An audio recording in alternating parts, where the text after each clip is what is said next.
Hello student, welcome to Ashish classes PCM PCB. बच्चों, आज हम लोग क्लास 10th साइंस के सिलेबस के बारे में डिस्कस करेंगे और लास्ट 30 डेज़ की स्ट्रेटेजी समझेंगे कि लास्ट के 30 डेज में हमें साइंस में किस तरीके से किस चैप्टर को कंप्लीट करना है और कैसे तैयारी करना है जिससे हमारे साइंस में 70 में 70 नंबर आएँ। ठीक है, तो हमें हर एक चीज़ को बहुत ही ध्यान से समझना है। इस लेक्चर में मैं हर एक चीज़ बताऊँगा। अगर आप इतनी चीज़ें फॉलो कर लेंगे तो 100% आपके क्लास 10th साइंस में बहुत ही अच्छे नंबर आएंगे और इससे बाहर भी कुछ भी नहीं आएगा। ठीक है, अभी तक आपने कोई भी प्रिपरेशन नहीं की या आप कुछ वीक हैं या आप बहुत अच्छे पढ़ने में, तो ये जो लेक्चर है वो हर टाइप के स्टूडेंट के लिए है। ठीक है, तो आज हम लोग पढ़ेंगे इसमें साइंस क्लास 10th में 30 डेज स्ट्रेटजी। ठीक है, यानी अंतिम के लास्ट के 30 दिनों में हम ऐसा क्या करें कि हमारा सिलेबस भी कंप्लीट हो जाए, कवर हो जाए और हम बहुत अच्छे से तैयारी भी कर लें और हमारे बहुत ही अच्छे नंबर भी आए बोर्ड एग्जाम में। तो मैं हर एक चीज़ को इस लेक्चर में बताऊंगा, बस लेक्चर में लास्ट तक जरूर बने रहिएगा क्योंकि ये लेक्चर आपके लिए बहुत ही ज़्यादा इंपॉर्टेंट होने वाला है अगर आप क्लास 10th में हैं और आपके पास सब्जेक्ट है आपका साइंस। तो साइंस में क्या करना है बच्चों, हम स्ट्रेटजी को समझते हैं। ठीक है, चैनल पे नए हैं तो चैनल को सब्सक्राइब करना मत भूलिएगा। सबसे पहले हम साइंस की बात करते हैं। क्लास 10th साइंस में जो चैप्टर्स हैं इंपॉर्टेंट, उस चैप्टर की बात करते हैं। जो पहला चैप्टर है केमिकल रिएक्शन एंड इक्वेशंस। ठीक है, chemical reaction and equation. Second chapter है acid base and salt. Third chapter है metal and non metal. Carbon and its compound, ये हमारा 4th चैप्टर होता है। 5 चैप्टर है लाइफ प्रोसेस। 6 नंबर चैप्टर है control and coordination. 7 number how do organism reproduce और 8 number है हेरिडिटी। ठीक है, उसके बाद में हम बात करेंगे चैप्टर नंबर 9 दिया गया हमें लाइट यानी reflection and refraction, human I and colourful word, electricity, magnetic effect and electric current.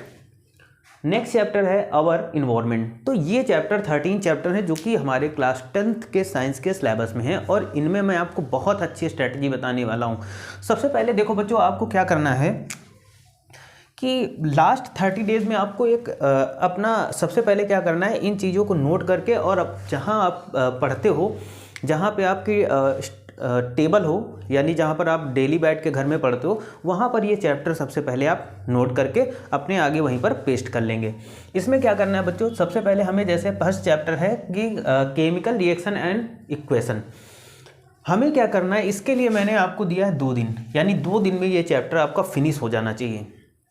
2 दिन में आपको क्या करना है कि इस चैप्टर का पूरा एनसीईआरटी आप रिवीजन करेंगे, जो भी आपके पास नोट्स रखे हुए हैं। ठीक है ना, स्कूल कोचिंग वगैरह हर जगह बनाए होंगे आपने नोट्स, और जिन बच्चों ने नहीं बनाए तो वो भी एनसीईआरटी रिवीजन कर लेंगे। ठीक है, एनसीईआरटी रिवीजन करना है और आपको क्या करना है कि हर चैप्टर से जो प्रीवियस ईयर बोर्ड एग्जाम में कंटिन्यूअस पूछे गए क्वेश्चन हैं, हर चैप्टर में आप देखोगे जो प्रीवियस ईयर है ना, आप सैम्पल पेपर्स ले लोगे, उसमें से आपको क्या करना है, प्रीवियस ईयर क्वेश्चन पेपर को सॉल्व करना है। ठीक है, तो जैसे पहला चैप्टर है केमिकल रिएक्शन एंड इक्वेशंस, इसको हमने दिया है 2 दिन, यानी 2 दिन में आपको इसका एनसीईआरटी पढ़ना है और उसके साथ साथ में आपको previous year question paper practice करना है बहुत ही ज़्यादा, इतना आपको रोज़ करना है।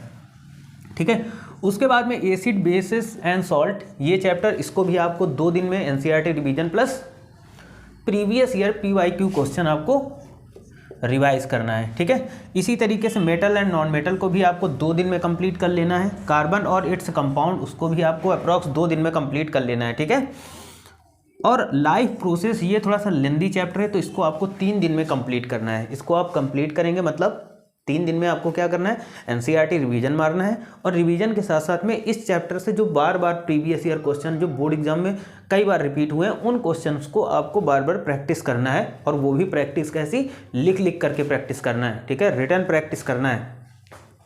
उसके बाद आ जाता है बच्चों चैप्टर कंट्रोल एंड कोऑर्डिनेशन, इसको भी हमें 2 दिन में एनसीईआरटी प्लस पीवाईक्यू का रिवीजन करना है। ये आप देखो, जब माइंड में आप बिल्कुल हर चीज़ को सेट कर लेंगे तो ये 2 दिन में कंप्लीट हो जाएगा। कुछ लोग कहेंगे कि अरे 2 दिन में कैसे होगा, अरे होगा तो पूरे साल में भी कुछ नहीं, लेकिन आपको जब आप माइंड में बिल्कुल कर लेंगे, एकदम ठान लेंगे कि बोर्ड एग्जाम में बहुत ही अच्छे नंबर लाने, तो फिर आप जब बैठ जाएंगे अपने एक संकल्प के साथ में, तो फिर आपके बहुत अच्छे नंबर 2 दिन में बहुत अच्छा चैप्टर तैयार हो जाएगा। ठीक है, उसके बाद में हम बात करते हैं 7 नंबर चैप्टर है हाउ डू ऑर्गेनिज्म रिप्रोड्यूस, इसको भी आपको 2 दिन में पीवाईक्यू वगैरह खूब सॉल्व करने हैं। याद रखना है हर चैप्टर का कुछ आप कुछ भी पढ़े चाहे ना पढ़े, लेकिन प्रीवियस ईयर क्वेश्चन जरूर सॉल्व करेंगे। उसके बाद में हम हेरिडिटी की बात करते हैं, तो बच्चों इसको भी आपको 2 दिन में कंप्लीट करना है, ठीक है। लास्ट 30 डेज में आपको 2 दिन में ये भी कंप्लीट कर लेना है, ठीक है। उसके बाद में हम बात करेंगे 9 नंबर चैप्टर आ जाता है लाइट यानी रिफ्लेक्शन एंड रिफ्रैक्शन, और इसको आपको 3 दिन में कंप्लीट करना है, ठीक है। यहाँ से आपकी कुछ इमेज फॉर्मेशन आ जाता है और यहाँ से कुछ रूल्स आ जाते हैं और इसमें आते हैं न्यूमेरिकल। तो न्यूमेरिकल आप वो न्यूमेरिकल देखिएगा जो प्रीवियस ईयर एग्ज़ाम में बहुत बार पूछे गए, उन न्यूमेरिकल्स को आप बार बार जब प्रैक्टिस करेंगे तो ये सारे न्यूमेरिकल आपके सॉल्व हो जाएंगे, ठीक है। न्यूमेरिकल इस चैप्टर से ज़्यादा आते हैं और आप न्यूमेरिकल 1-2 घंटे 3 घंटे में अप्रॉक्स न्यूमेरिकल इस चैप्टर के ख़त्म कर सकते हो। बेसिकली आपके पास टाइम कितना है, 3 दिन का, तो अच्छे से 3 दिन में ये चैप्टर कंप्लीट हो जाएगा। उसके बाद ह्यूमन आई एंड कलरफुल, इसके लिए 2 दिन बहुत हैं, आराम से इसमें आप थ्योरी पढ़ सकते हो और इसके तो प्रीवियस ईयर क्वेश्चन इस चैप्टर के ही आराम से सॉल्व करिएगा। प्रीवियस ईयर आपको बिल्कुल नहीं छोड़ना है, ठीक है। उसके बाद इलेक्ट्रिसिटी आ जाता है, इंपॉर्टेंट चैप्टर है और इसके लिए मैंने आपको दिया है 3 डेज़। तो 3 डेज़ में आप क्या करोगे, इसके जितने भी न्यूमेरिकल हैं और थ्योरीज वगैरह सारी चीज़ें आपको कंप्लीट करना है। बहुत इंपॉर्टेंट चैप्टर है इलेक्ट्रिसिटी, है ना। उसके बाद में चैप्टर नंबर 12 आ जाता है magnetic effect and electric current.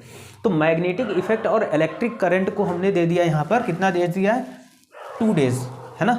चाहे तो इसमें एक दिन और बढ़ा लीजिएगा, 3 दिन में, है ना, 2 या 3 दिन में ये चैप्टर आपको कंप्लीट कर लेना है। और लास्ट वाला चैप्टर इसमें हमने 2 दिन दे दिया, लेकिन ये 1 दिन के लिए बहुत है, लेकिन आप 2 दिन में इसमें प्रीवियस ईयर क्वेश्चन पढ़ लीजिएगा। ज़्यादा बिल्कुल ईजी चैप्टर है, इसको ईजी चैप्टर में रखेंगे, ठीक है।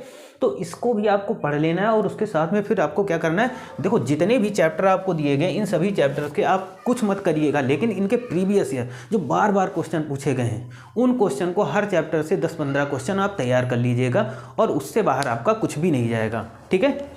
उसके देखो NCERT रिवीजन आपको करना है और प्रीवियस ईयर क्वेश्चन लगाने हैं। जितना हो सके आप NCERT रिवीजन करिएगा। प्रीवियस ईयर क्वेश्चन तो आपको हर चैप्टर से मान लीजिए लगाना ही लगाना है, प्रीवियस ईयर तो आपको बिल्कुल नहीं छोड़ना है, ठीक है। और टेस्ट, और समय मिलता जाए तो आप टेस्ट जरूर देते रहिएगा। टेस्ट से आपको पता चलता रहेगा कि आपकी तैयारी अभी कहाँ पर है, किस लेवल तक है, अभी आपको कितनी और मेहनत करनी है, ठीक है। तो आप इस स्ट्रैटेजी को पूरा अप्लाई करिएगा 30 दिन में। मैं बता रहा हूँ, गारंटेड बता रहा, अगर आपने ईमानदारी से इसको सेट कर लिया तो साइंस में क्लास 10th में आपके बहुत अच्छे नंबर आएंगे, ठीक है। इसको आप नोट करके अपना जहाँ टाइम टेबल हो आपका, जहाँ पर आप पढ़ते हो वहाँ पर आप लगा लीजिएगा और उसके अकॉर्डिंग फिर आपको बहुत ही ज़्यादा मेहनत करना है, ठीक है। जैसे आप साइंस में कर रहे हैं वैसे ही स्ट्रैटेजी आप सारे सब्जेक्ट में बनाइएगा, ठीक है। हर सब्जेक्ट में आप अपनी एक स्ट्रैटेजी बनाइएगा, तभी जा कर के आप लास्ट के 30 डेज़ में, 30 दिनों में आप बहुत अच्छे मार्क्स लाएंगे बोर्ड एग्ज़ाम में, ठीक है। तो best of luck for your exam और अच्छे से तैयारी करिएगा। आपका रिजल्ट बहुत अच्छा होने वाला है और आप सभी का रिजल्ट बहुत ही अच्छा आएगा, ठीक है। ये है ना, तो ये स्ट्रेटजी आप फॉलो कर लीजिएगा। आज के लिए इतना ही रखते हैं। Thank you for this class.